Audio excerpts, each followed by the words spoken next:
Hello friends, this is me host. Welcome back to my channel. I hope you all are doing well,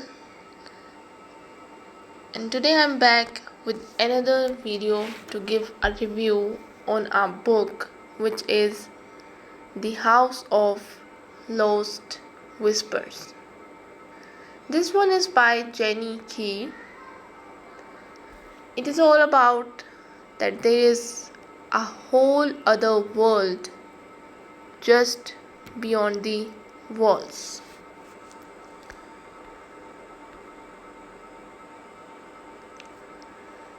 Sunday, 14 April 1912. The unprecedented sales of his last book, The Mystery of the Broken Violin, had afforded Mr. Jasper Davenport and his wife the finances to sail across the Atlantic Ocean on the largest, most luxurious steamer in the world. It was to be truly the trip of a lifetime, and with public readings at various literary societies lined up in several large American cities. A potentially profitable one to boot. The Davenports, however, were devastated when their only daughter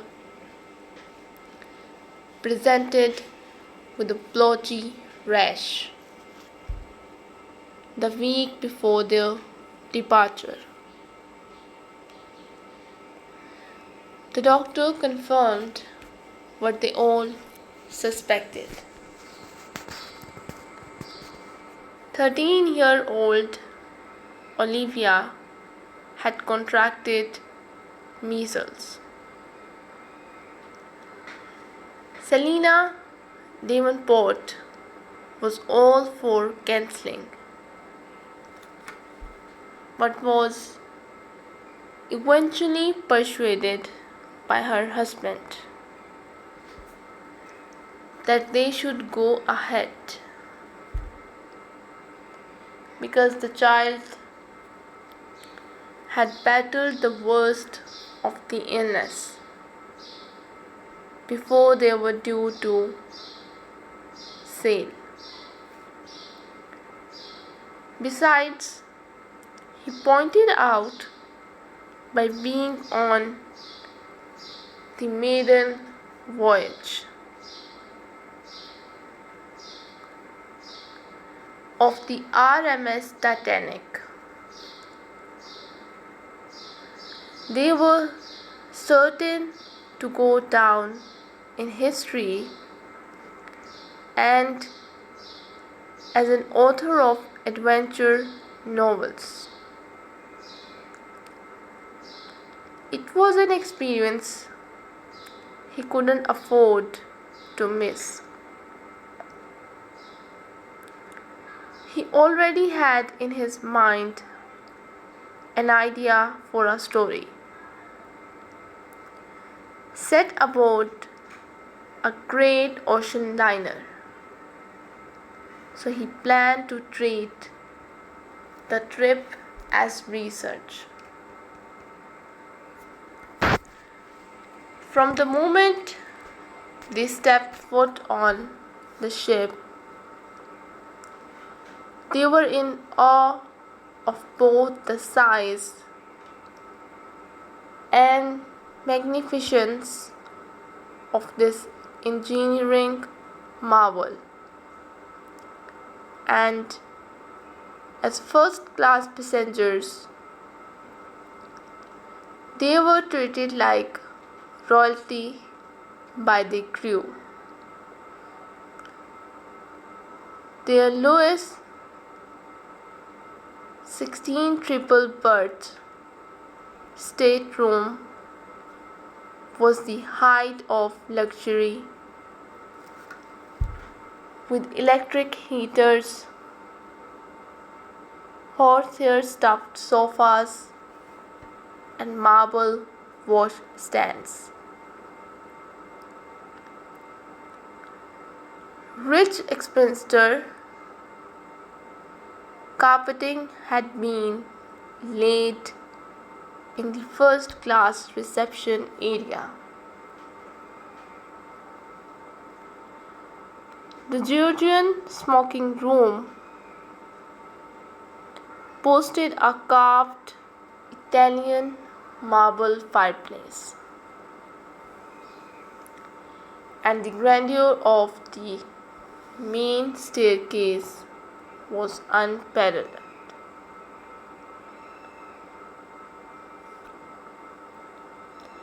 Eager to remember every detail, both for the novel he was planning and to share with his daughter upon their return, Jasper made extensive notes on everything, from the bewelled mirrors and fine Irish white, rich Axminster carpeting,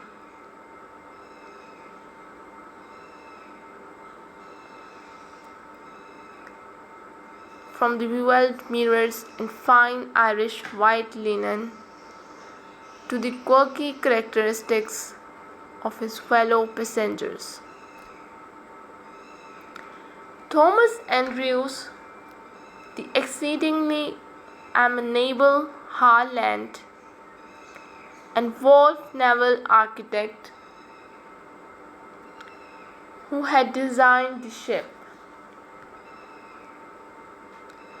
was on board and was happy to talk about the construction and outfitting of the vessel. Captain Edward J. Smith proved incredibly helpful with his polite inquiries as to the procedures followed should someone pass away whilst they were at sea. Jasper even chatted to some of the children playing shuffleboard and quoits on deck, wondering who his daughter might have befriended had she been present.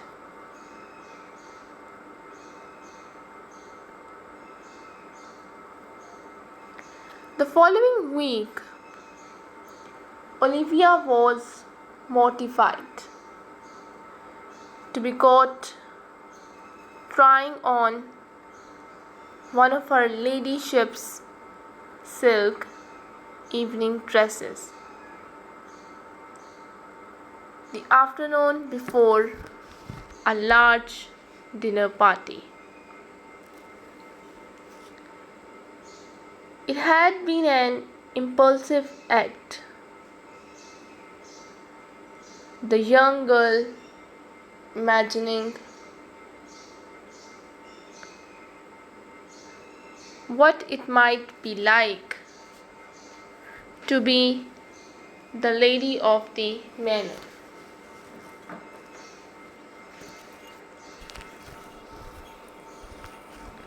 As she had walked past the open bedroom door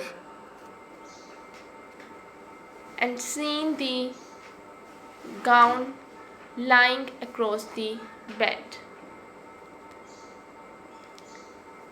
eyes closed, and waltzing around the room in the arms of an imaginary Persian prince.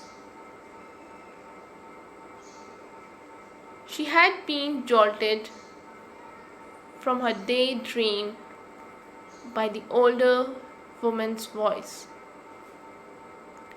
Olivia, what on earth are you doing? I was attending a masked ball in the hope of stealing a priceless jewel. How ridiculous it sounded spoken aloud. Play acting? I don't understand. You have loads of pretty dresses of your own.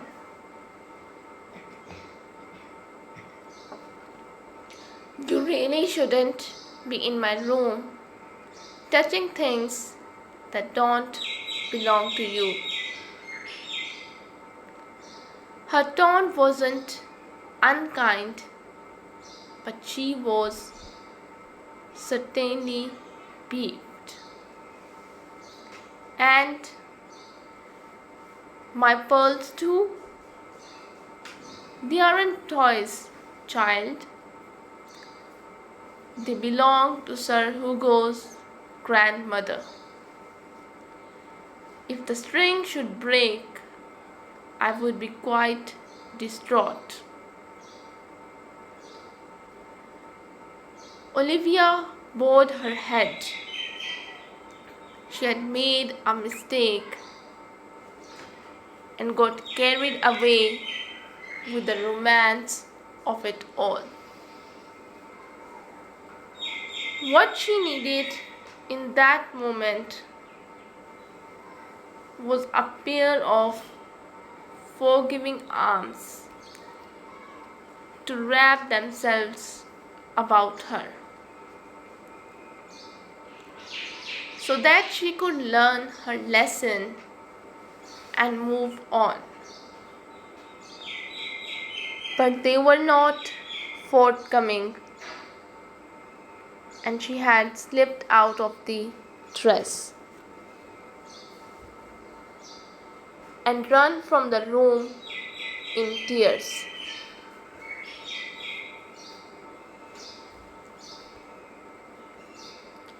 Sobbing into her pillows up in the tower, she reflected that the fair childs were very different to her parents, and the formality of their opulent lifestyle was unsettling.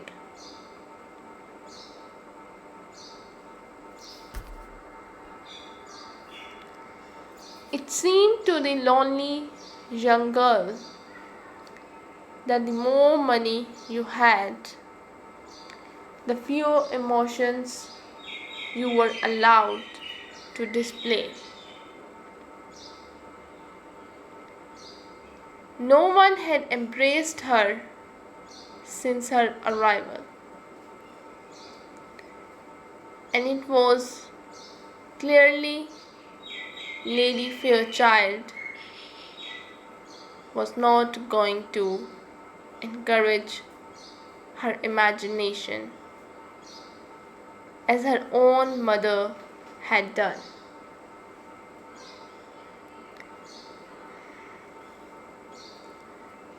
This contrast to her own family was brought home to her even more when, at the end of the week,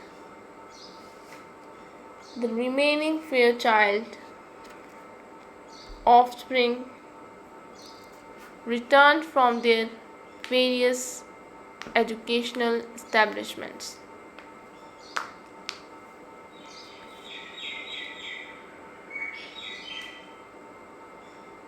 was about the little orphan that the parents had taken in.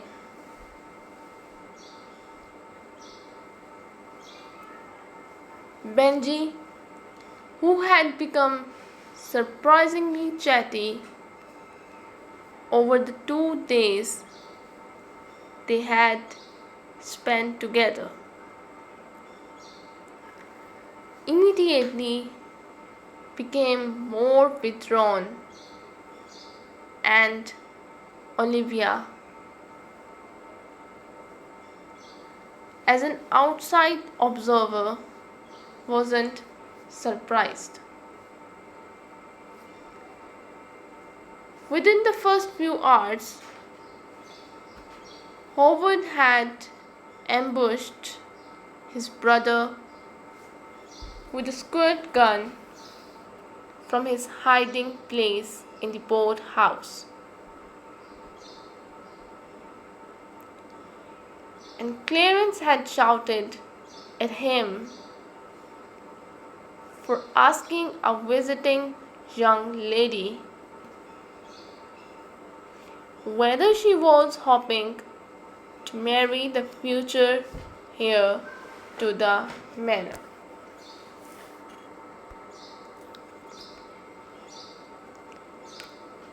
The following morning, and Olivia was just as confused.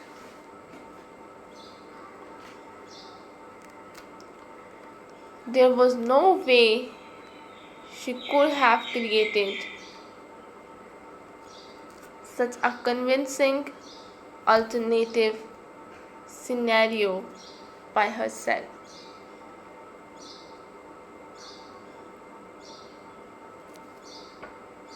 Or was there the tiniest possibility that the voice was telling the truth? It was only natural that she would want to believe that her parents hadn't perished in the icy North Atlantic Ocean.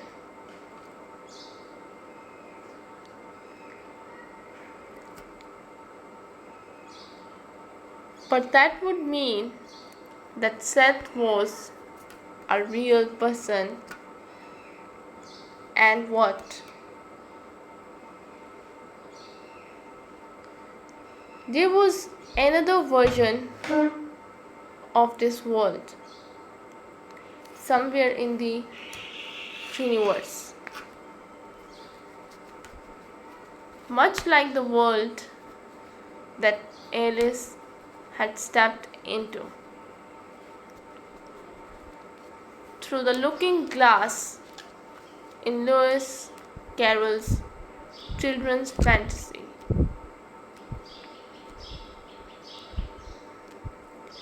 Was the wall somehow a bridge between them?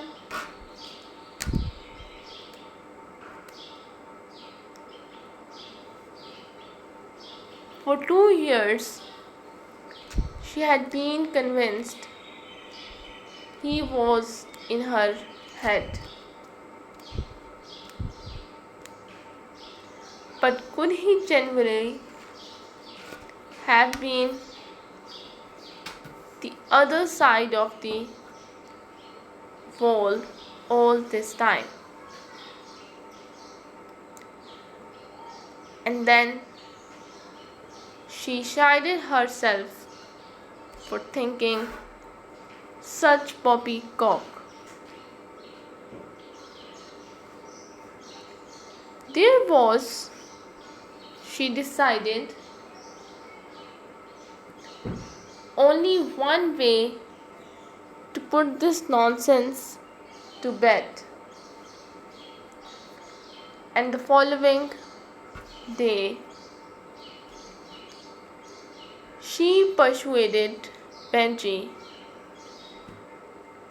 to spend the night in the tower with her. telling Ruth they were going to stay up all night sharing spooky stories.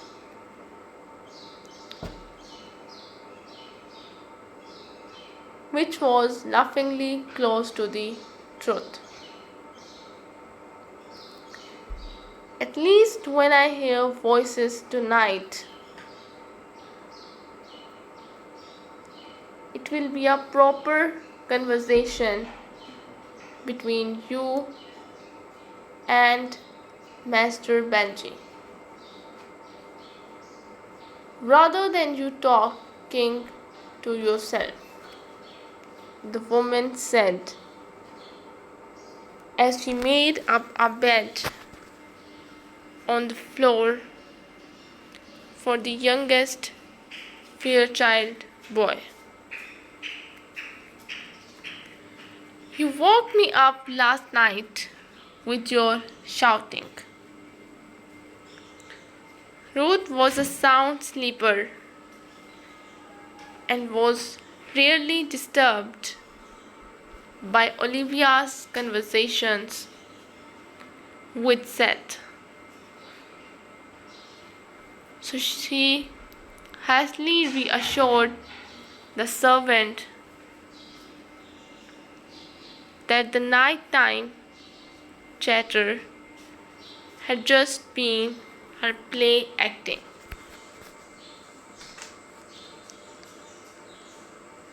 Later that evening, she and Benji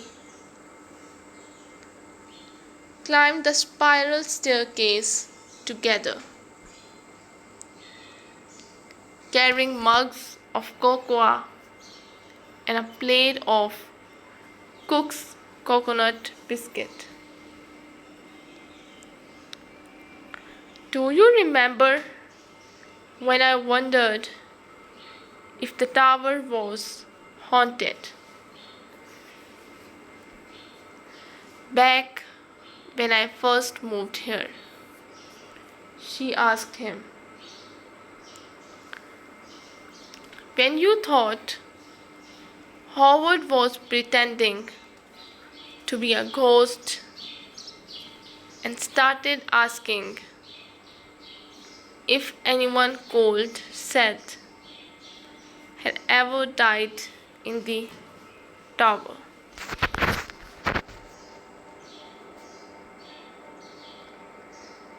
She nodded. I still have that same voice talk to me from time to time.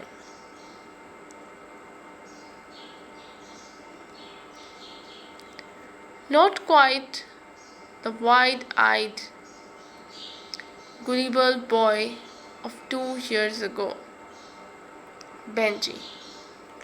However, still believed in spirits. She knew this because he always avoided the shrieking bits whenever possible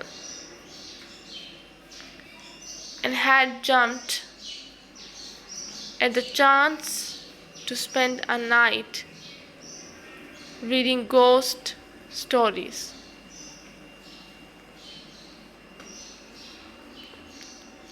Bringing his favorite book of spooky tales with him.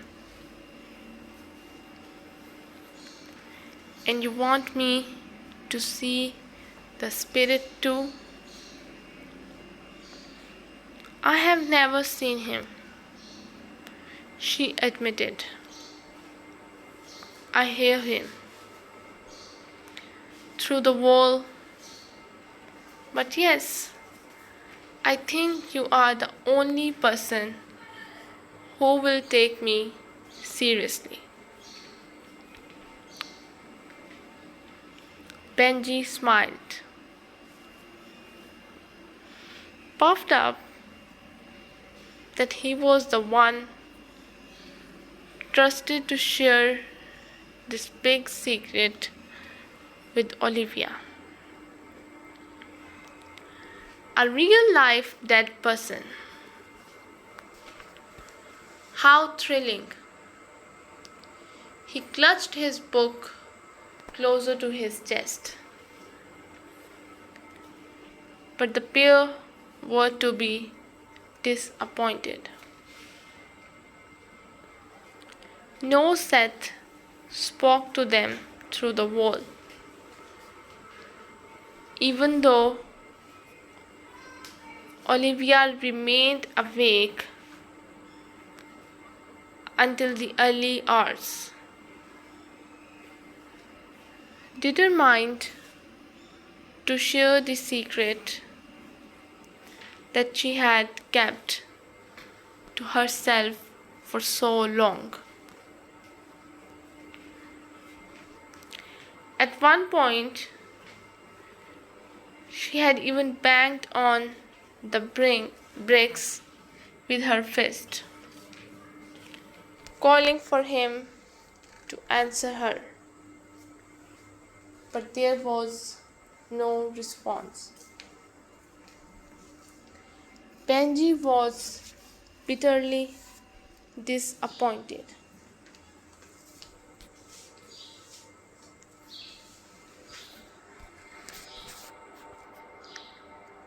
The shock news that the country was at war slowly began to sink in as the newspaper cautioned against the stockpiling of food.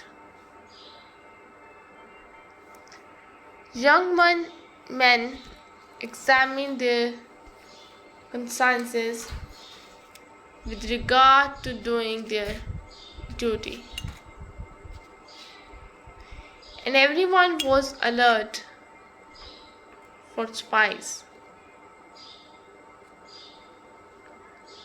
For the most part, life went on as it had always done. But Norfolk had concerns not felt by those who lived in the west of the country.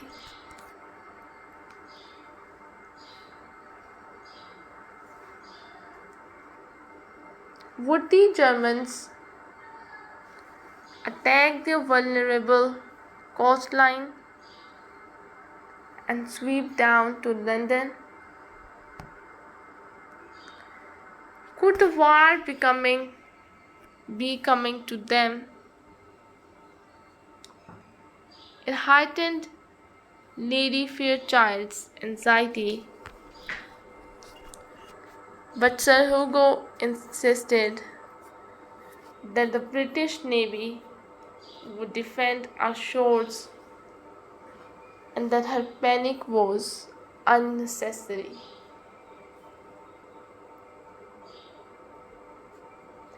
However, Clarence's decision to be part of the Great Commission's rush at the start of the conflict soon sent his mother spiraling into another emotional whirlwind.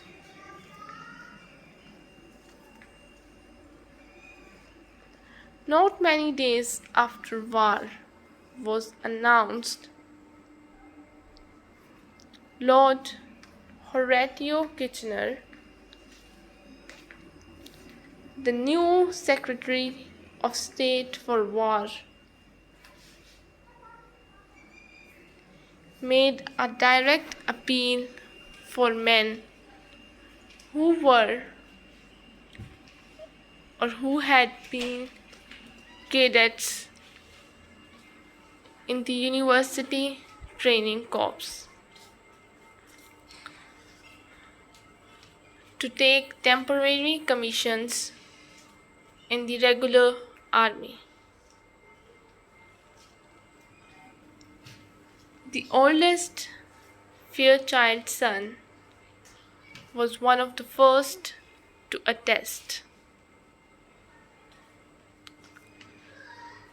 Olivia hadn't been in the room when he had told his parents, and according to Lois, who was excellent at recounting precise conversations, even though the emotions involved clearly bemused him.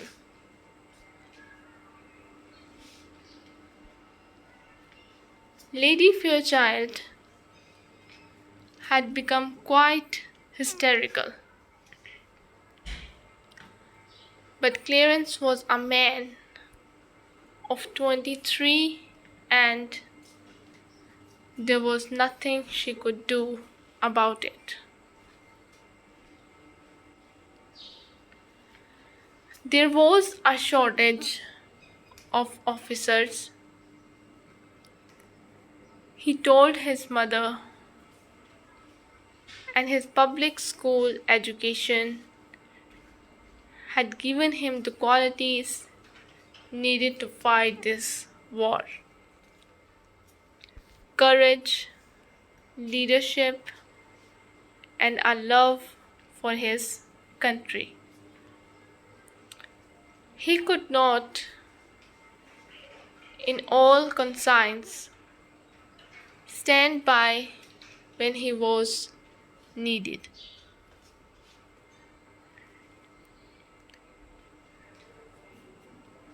It will be a long time before I see any action.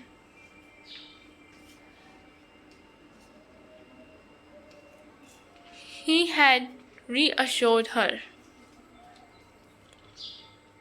I might be ahead of the regular Tom, Dick, and Harry signing up, but I need to undergo more training and secure a commission before I am deployed. To the whole thing finally became heartbreakingly real. When Clarence left a fortnight later for training, and over the following weeks, alarmingly long casualty lists started appearing in the newspapers. Olivia witnessed Benji's silent tears as the horses were taken away, and people began to realize that the war was not going to be the jolly jaunt so many brave young men had convinced themselves it would be. She was later to learn that 3/4 of a million willing men enlisted in the first 8 weeks. But the German war machine had been 40 years in the preparation. And as the Kaiser pushed through Belgium towards Paris, there was a growing unease that the enemy had been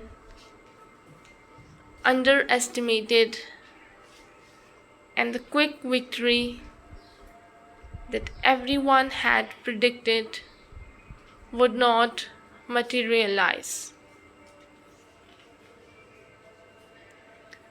She tried to communicate with Seth, partly to quiz him further over his wild claims that he existed in some place where the Titanic had not sunk, and her parents might still be alive. But more than anything, she needed to speak to someone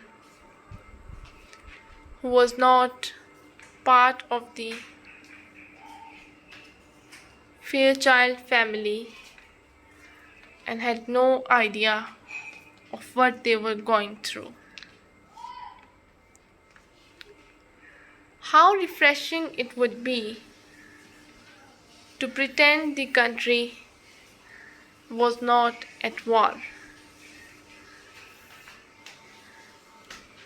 But there was no reply to her soft whispers of his name, and no scuffling feet or squeaking bed springs when she pressed her ears to the cold bricks.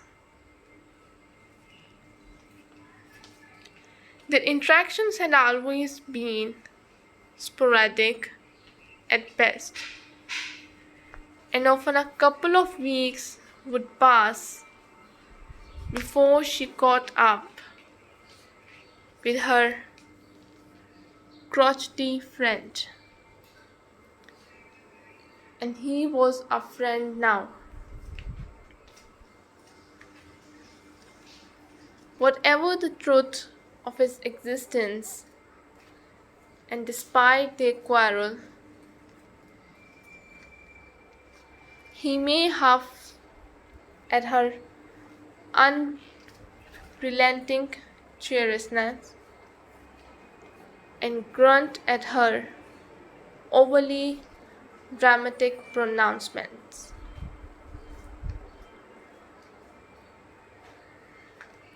But he always made her feel safe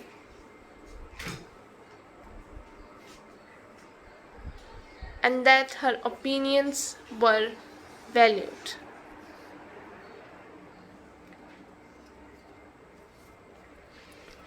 As the days passed, however, other things took precedence over conversations with a voice that she started to suspect she had finally outgrown.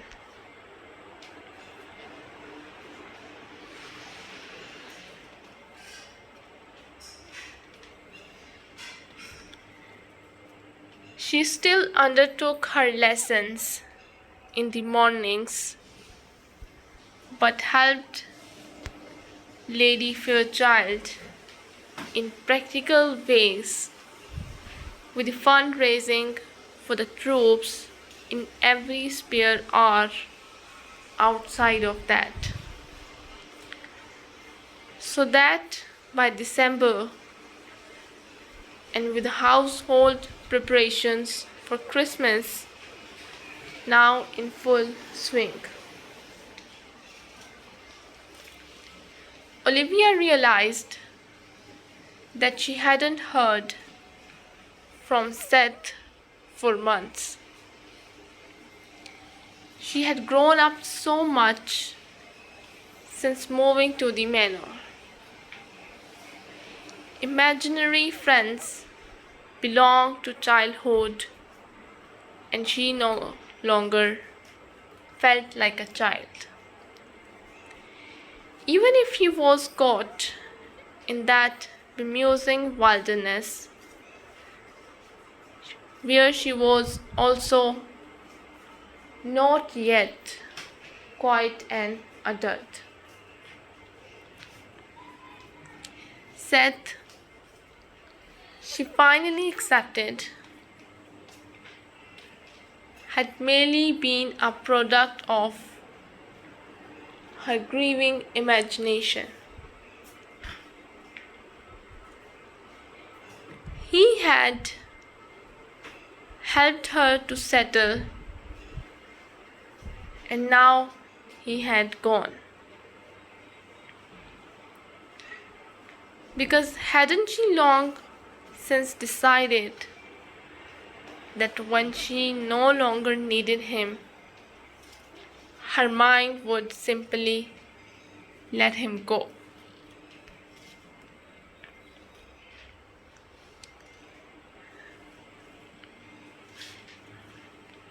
There was nobody, and so Olivia refused to accept that Howard was dead. Now, this scene is all about after the war. She got through the next few weeks doing the thing she did best, retreating to her imagination. There were a dozen different scenarios that could have played out.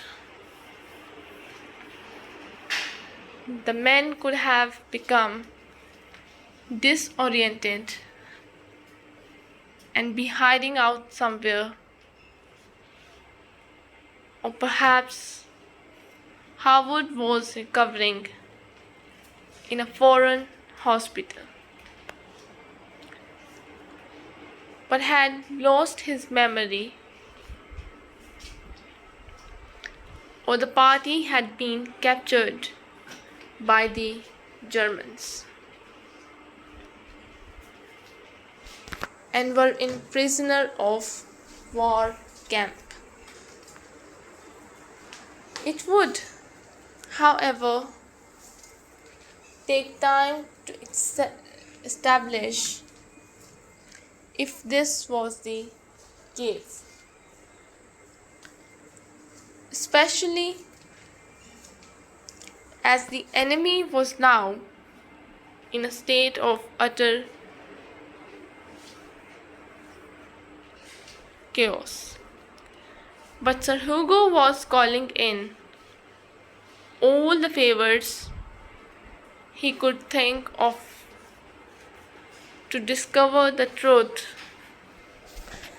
as quickly as possible.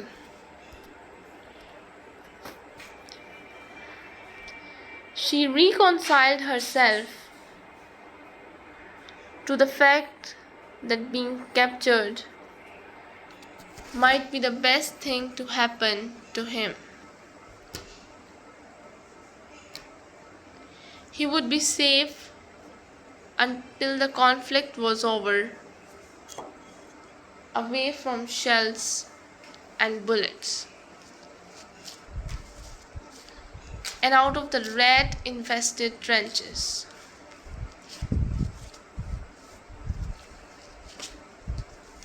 She was under no illusion that prisoners had it easy, but every day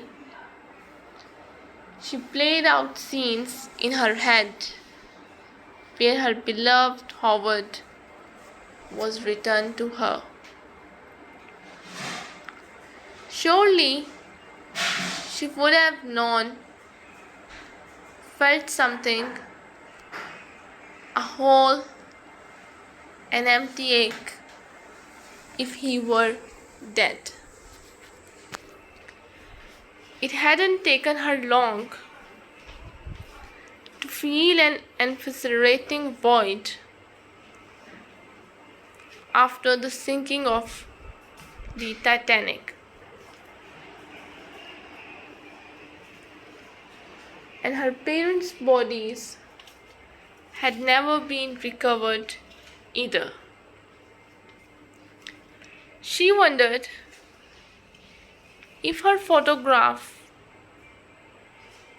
was being caressed and cherished by him in some distant land,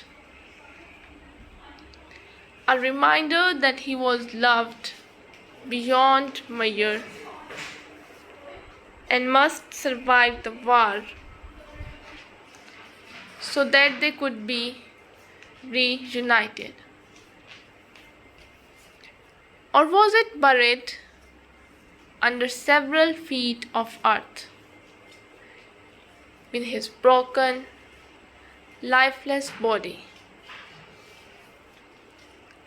waiting to be found and give them all the full stop they longed for? Or perhaps destined never to be found at all. It was nearly a month of not knowing, a month of torture, and then the news came through that they had all been waiting for, with Sir Hugo finding her in the library, listless and exhausted from lack of sleep. She looked up as he strode into the room, waving a sheet of paper at her. "He is safe, Olivia. He is being in a German prisoner of war camp all this time." On the 11th of November 1918, the armistice was signed in France, with all hostilities ceasing at 11 o'clock that morning. Church bells rang across the country. Even Big Ben spoke for the first time in 2 years. The days passed in a blur of celebrations. The war was finally over. Wedding preparations began in earnest, even though they had no idea when Howard would be able to get home. A 3-tier cake had been baked but not yet iced, and Olivia was fitted for a dress. It was mid-December.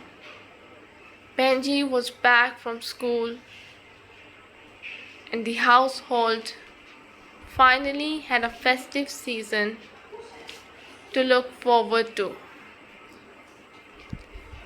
When the housekeeper sought Olivia out in the library,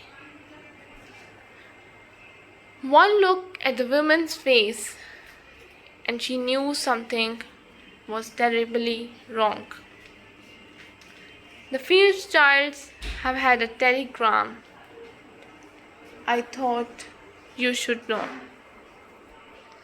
An icy terror started somewhere deep inside and slowly spread outwards from her very center, creeping like a deadly poison through her veins and killing every part of her as it went. The war was at an end. The fighting had ceased. Surely it could not be bringing bad news. She rushed to the drawing room and flung open the door. Sir Hugo stood with a piece of paper in his hand, and her ladyship was staring at her husband, pale as the moon, but they both turned to face Olivia as she entered. The look of bewilderment and unfathomable sadness in Sir Hugo's eyes, the exaggerated silence that hung in the air like a heavy, immovable fog, and the way Cynthia held herself, slumped, defeated, and broken, told her all she needed to know. Finally he spoke. "Oh, my darling girl, it's Howard."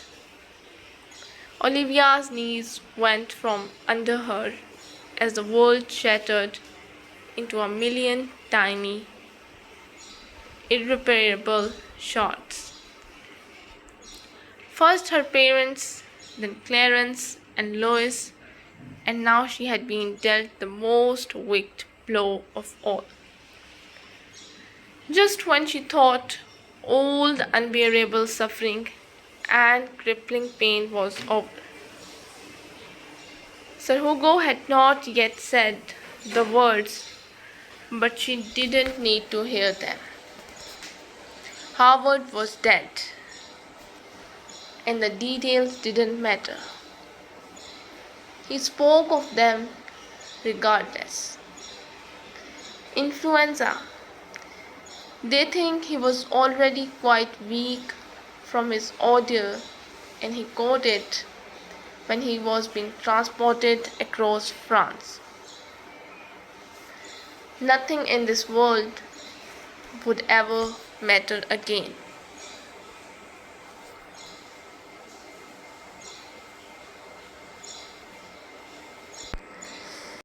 A whole year had passed, and Olivia Davenport was the talk of the small village in Suffolk, where she lived, and not for the first time. 9 years ago, the gossip had centered around her tragic orphan status and the newsworthy nature of her parents' deaths. But now, the scandal of a young woman, only just 22, returning to her family home, Windy Acres, alone, had been sufficient to fan the flames of local gossip. And then, when the curious young lady began to indulge her whimsical side by building the most outrageous tree house in the gardens and adding a large circular tower to the front of the property and painting the render pink. Of all things, the tittle-tattle really took off. There were even rumors that she had asked a cabinet maker to make her a throne upholstered in red velvet with Princess Cordelia embroidered into the fabric. That was the whisper that made her smile the most, because it was true.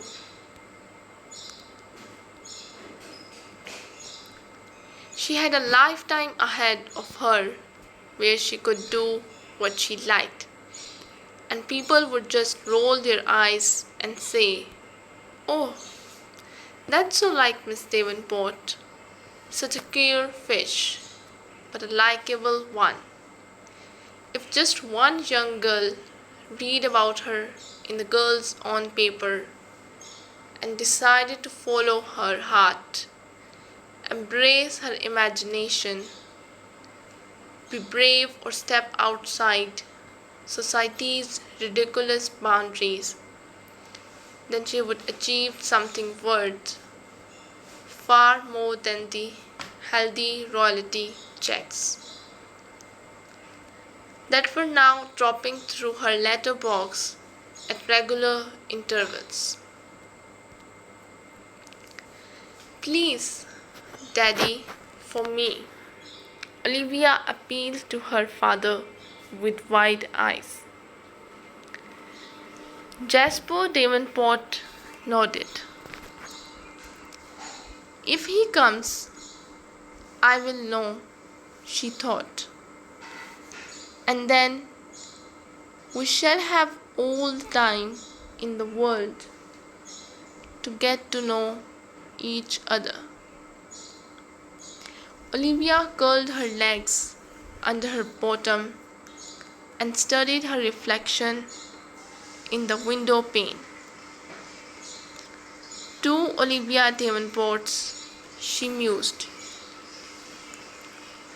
One sitting, heart-sore but determined, in the window seat, and another staring back at her, somehow more confident and at peace.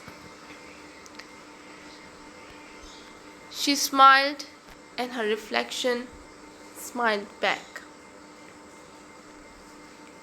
So this is all we have from the book. I hope you guys enjoyed the story, and if you did, you can press the like button.